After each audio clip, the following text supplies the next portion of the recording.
درود پاک پیش کریں پڑھیں اللہم صلی علی سیدنا محمد اتنے بردی و دوائی اور اتنا افطاری و شفائی و نفل و بسائی و سیائی و صلو علیہ السلام علیکم دیوی یا رسول اللہ صلی اللہ علیہ وسلم۔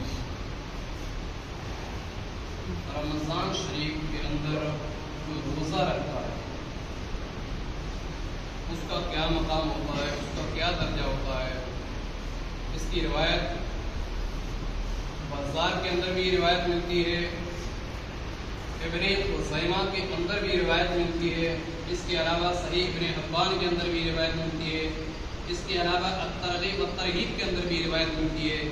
اس کے علاوہ کنز العمال کے اندر بھی یہ روایت ملتی ہے کہ ہمارے اور آپ کے آقا جناب محمد رسول اللہ علیہ السلام کے پاس ایک شخص آیا اور اس نے یہ کہا کہ یا رسول اللہ صلی اللہ علیہ وسلم، اگر میں اس بات کی گواہی دوں کہ اللہ کے سوا کوئی معبود نہیں، اللہ کے علاوہ کوئی عبادت کے لائق نہیں، اور یا رسول اللہ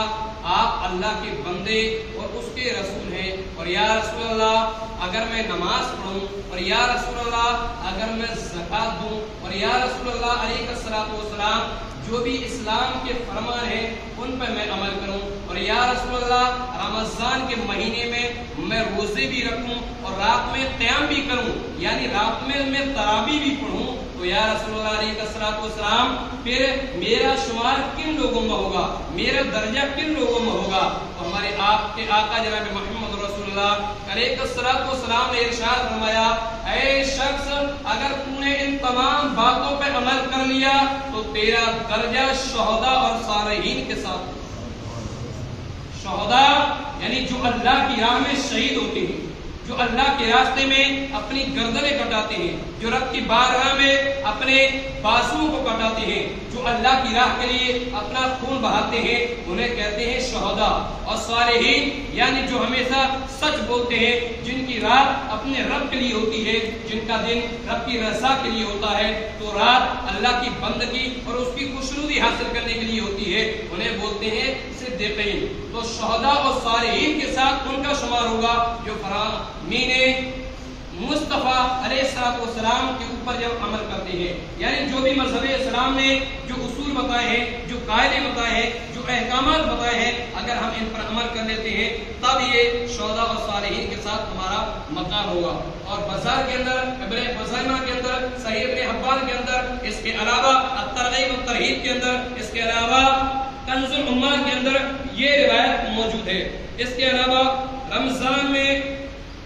رمضان کا مقام دیکھیے اور روزے والے کا بھی مقام دیکھیں۔ یہ شعب الایمان کے اندر یہ روایت ہے، بہقی کے اندر بھی یہ روایت ملتی ہے، اس کے علاوہ صحیح ابن خزیمہ کے اندر بھی یہ روایت ملتی ہے۔ حضرت سلمان فارسی رضی اللہ تعالیٰ عنہ یہ کہتے ہیں کہ شعبان کے آخری دن، شعبان کے ابھی رمضان جو شروع ہوا اس سے پہلے شعبان تھا، شعبان کے آخری دن اللہ کے نبی صلی اللہ علیہ وسلم نے ہم تمام لوگوں کو ایک نصیحت فرمائی، باتیں بتائیں، اور وہ باتیں ان میں سے یہ تھی کہ اے لوگوں، تم میں ایک عظیم مہینے آنے والا ہے، تم میں ایک برکتوں اور رحمتوں والا مہینہ آنے والا ہے، تو جو شخص اس مہینے میں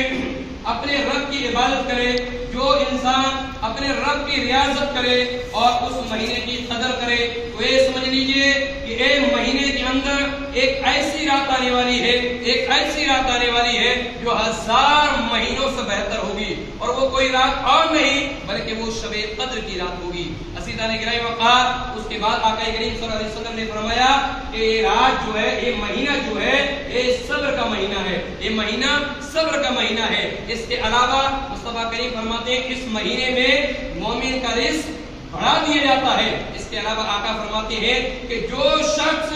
اس مہینے کے اندر، اس ماہ کے اندر اگر کسی روزہ دار کو افطار کرا دے، جو شخص کسی روزہ دار کو افطار کرا دے، وہ یہ سمجھ لیجئے کہ اللہ اسے بخش دے۔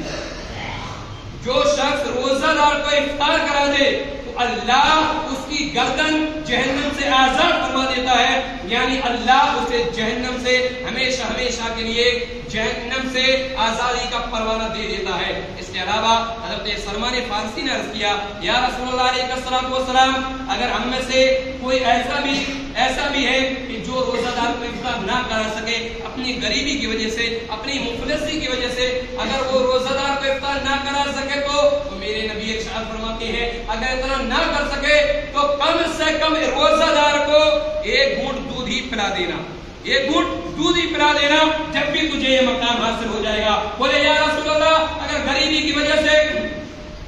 کسی روزہ دار کو اگر ایک گھونٹ دودھ نہ پلا سکے تو کیا کریں؟ میرے نبی نے فرمایا اگر روزہ دار کو اگر تم دودھ نہیں پلا سکتے ہو تو کم سے کم اسے ایک گھونٹ پانی ہی پلا دینا، تو بھی تمہیں یہ مقام حاصل ہو جائے گا۔ عزیزان گرامی وقار، پھر میرے نبی ارشاد فرماتے ہیں اور اگر جس نے رمضان کے مہینے کے اندر اگر روزہ دار کو پیٹ بھر کھانا کھلا دیا تو یہ سمجھ لیجیے رب کی بارگاہ میں اس کا مقام، اس کا درجہ بہت ہی اعلیٰ لکھا جائے گا۔ عزیزان گرامی وقار، کتنی بڑی بڑی روایتیں آپ کے سامنے پیش کر رہا ہوں۔ عزیزان گرامی وقار، وہ جو روایت پیش کی ہے یہ شعبہ ایمان کے اندر ہے، یہ بہتی کے اندر بھی ایک روایت ملتی ہے۔ اب رمضان میں اس رمضان کا درجہ کیا ہوتا ہے؟ عام مہینوں کا درجہ دیکھیں اور رمضان کا درجہ دیکھیں۔ رمضان کا درجہ یہ ہوتا ہے، تفسیر روح البیان کے اندر ایک روایت ملتی ہے اور روایت یہ ملتی ہے کہ اگر رمضان کے اندر کوئی بندہ مومن اگر انتقال کر جاتا ہے، کوئی بندہ مومن اس دنیا سے چلا جاتا ہے، اس دنیا کو چھوڑ دیتا ہے، ہمارے آپ کے آقا علیہ السلام فرماتے ہیں کہ اس سے قبر کے اندر کوئی سوال و جواب نہیں ہوتی۔ عام مہینوں کو دیکھ لو اور ایک رمضان المبارک کا بھی مہینہ دیکھ لو۔ عزیزان گرامی وقار، اس مہینے کی فضیلت تو یہ ہے کہ اگر اس مہینے میں کوئی ایک نیکی بھی کر دیتا ہے تو نیکی کا ثواب بھی، اور مہینوں میں جو فرض کرے وہ ثواب دی جاتا ہے، فرض کا کتنا ثواب ہوتا ہے اتنا ثواب ملے گا۔ صرف اس مہینے میں کوئی ایک نیکی کر دے تو اس کو فرض کے برابر ثواب ملے گا، اور اگر اس مہینے کے اندر اگر کوئی فرض کا ثواب کر دے تو اسے 70 فرضوں کے برابر ثواب دیے جائے گا۔ عزیزان گرامی وقار، یہاں تک کہ آقا کریم صلی اللہ علیہ وسلم فرماتے ہیں، یہ بھی بہتی کی روایت ہے، شعبہ ایمان کے اندر یہ بھی روایت ملتی ہے ہمارے اور آپ کے آقا علیہ السلام فرماتے ہیں کہ رمضان کی اتنی اہمیت اور اتنی فضیلت ہوتی ہے کہ پورے سال یعنی جب اب عید گزر، جیسے عید آ گئی، اب عید کے دوسرے دن سے جنت کو سجانا شروع کر دیا جاتا ہے، یعنی رمضان کے لیے پورے سال جنت کو سجایا جاتا ہے، پورے سال عید جیسے گزر گئی اس کے بعد پھر جنت کو سجا دیا جائے گا۔ کس کے لیے؟ رمضان کے لیے جنت کو دوبارہ پھر سجا دیا جاتا ہے کہ رمضان آ رہا ہے، یہ برکت اور رحمت والا مہینہ آ رہا ہے۔ عزیزان گرامی وقار، اس لیے فقہاء کرام اور محدثین فرماتے ہیں کہ 1 سے لے کر 10 رمضان تک یہ رحمت اور برکت والے دن ہیں، یہ رحمت اور برکت والے دن ہیں۔ کون سے؟ 1 رمضان سے لے کر 10 رمضان تک یہ رحمت اور برکت والے دن ہیں۔ اس کے علاوہ 10 سے لے کر 20 رمضان تک یہ مغفرت والے دن ہیں، یعنی کوئی اللہ سے بخشش چاہے تو یقیناً اللہ رب العزت اسے بخش دے گا۔ اور اس کے علاوہ 20 سے لے کر آخری رمضان تک یہ